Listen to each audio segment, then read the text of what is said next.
जय श्री कृष्णा। राधे राधे। आज आप लोग सुनेंगे श्राद्ध पक्ष में सुने जाने वाले जोगे और भोगे, दो भाई और दो जेठानी देवरानी की कथा। एक कथा के अनुसार जोगे और भोगे नाम के दो भाई थे। दोनों अलग अलग घरों में रहा करते थे। जोगे के पास धन की कोई कमी न थी, लेकिन भोगे निर्धन था।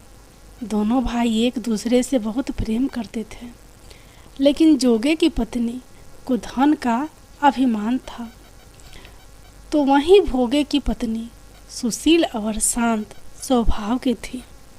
जब पितृपक्ष आने पर जोगे की पत्नी ने उससे पितरों का श्राद्ध करने के लिए कहा, तो जोगे इसे व्यर्थ का कार्य समझकर टालने की कोशिश की। लेकिन जोगे की पत्नी केवल अपनी शान दिखाने के लिए श्राद्ध का कार्यक्रम रखना चाहती थी, ताकि वह अपने मायके पक्ष के लोगों को बुलाकर दावत कर सके। जोगे की पत्नी से उसने कहा कि मुझे कोई परेशानी ना हो, इसलिए आप ऐसा कर रहे हैं, लेकिन मैं सत्य कहती हूँ, मुझे इसमें कोई परेशानी नहीं है। मैं भोगे की पत्नी को बुला लूँगी, हम दोनों मिलकर सारा काम कर लेंगे। दूसरे दिन भोगे की पत्नी सुबह आकर सारा कार्य करने लगी। उसने अनेक पकवान बनाए, फिर सभी काम निपटाने के बाद अपने घर वापस आ गई, क्योंकि उसे भी पितरों का तर्पण करना था। जब पितृ भूमि पर उतरे, जब वे जोगे के यहाँ गए, तो देखा कि उसके ससुराल पक्ष के सभी लोग भोजन पर जुटे हुए हैं। वहाँ ये सब देखकर वे बहुत निराश हुए। उसके बाद जोगे भोगे के पितृ भोगे के यहाँ गए, तो देखते हैं कि मात्र पितरों के नाम पर केवल अगियारी दे दी गई है। पितृ उसकी राख चाटते हैं और भूखे ही नदी के तट पर पहुँच जाते हैं।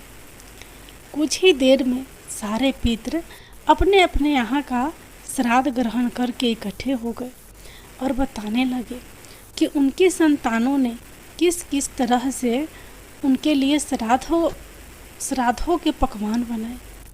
जोगे भोगे के पितरों ने भी अपना सारा कुछ बताया। उन्होंने सोचा कि अगर भोगे निर्धन ना होता और श्राद्ध करने में समर्थ होता, तो शायद उन्हें भूखा वापस नहीं आने पड़ता, क्योंकि भोगे के घर में तो खाने के लिए 2 जून की रोटी नहीं थी। ये सारी बातें सोचकर पितरों को भोगे पर दया आ गई। अचानक से वे नाच नाच कर गाना गाने लगे कि भोगे के घर धन हो जाए, भोगे के घर धन हो जाए।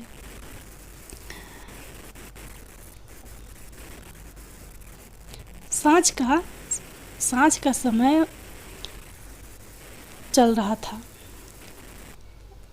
सांझ का समय हो चला था, लेकिन भोगे के घर में खाने को कुछ भी नहीं था। उसके भूखे बच्चों ने अपनी माँ से कहा कि भूख लगी है। तब उन्हें टालने के लिए गुस्से से गरज कर भोगे की पत्नी ने कहा कि जाओ, आंगन में हौदी औंधी रखी है, उसे जाकर खोल लो, उसमें जो भी मिल जाए आपस में बांट कर खा लेना। बच्चे जब वहाँ जाकर हौदी देखते हैं, तो वे दौड़ दौड़ माँ के पास जाकर कहते हैं कि माँ, हौदी तो मोहरों से भरी पड़ी है। आंगन में आकर भोगे की पत्नी ने यह सब कुछ देखती है, तो उसके आश्चर्य का ठिकाना नहीं रहता है। इस तरह पितरों के आशीर्वाद से भोगे की परिवार धन धान्य से परिपूर्ण हो जाता है। लेकिन वह इस बात का बिल्कुल अहंकार नहीं करता है और अगले बरस पूरी श्रद्धा के साथ भोगे एवं उनकी पत्नी अपने पितरों का श्राद्ध करते हैं। भोगे की पत्नी पितरों के लिए 56 प्रकार के व्यंजन तैयार करती है। वे दोनों ब्राह्मण को भोजन कराते हैं। अपने जेठ जेठानी को बुलाकर सम्मान के साथ सोने और चांदी के बर्तनों में भोजन कराते हैं।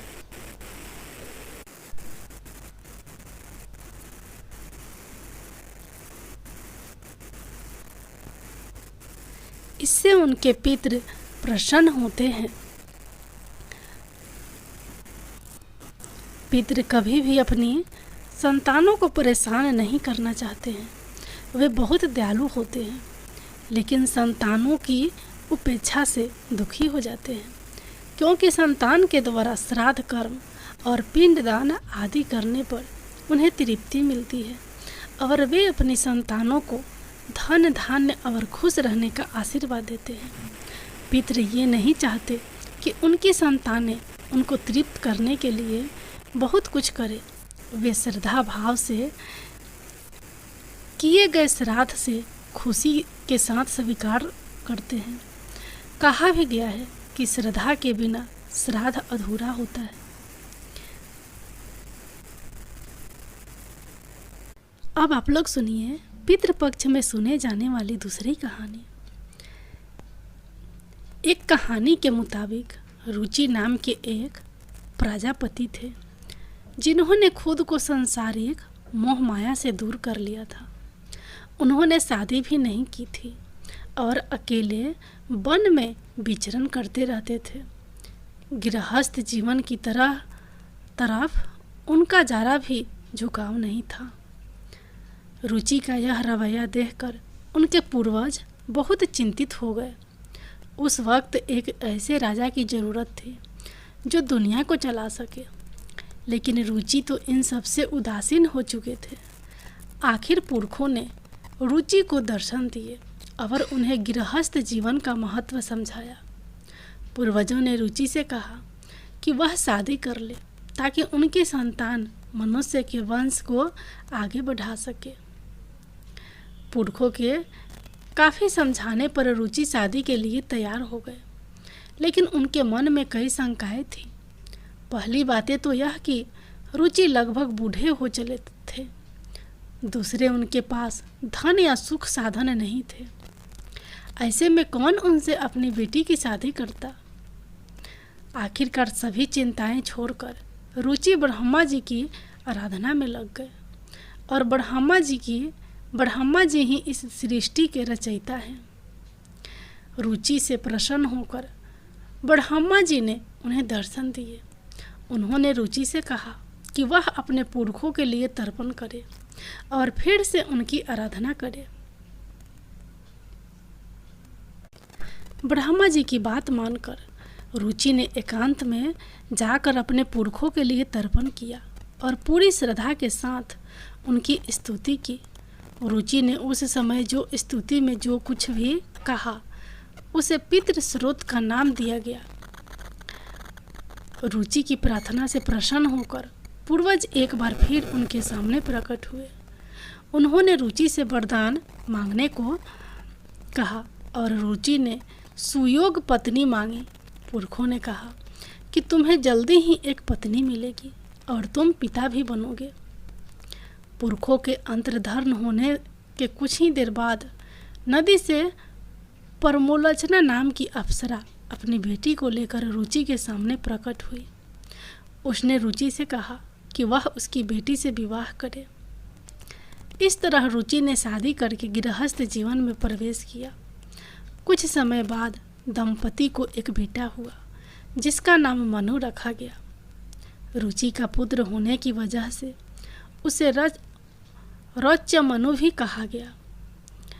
आगे चलकर यह बालक पूरी पृथ्वी का स्वामी बना।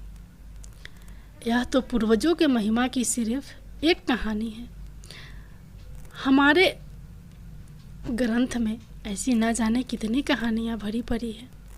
यही वजह है कि आज भी लोग पूरी श्रद्धा के साथ पितरों को याद करते हैं।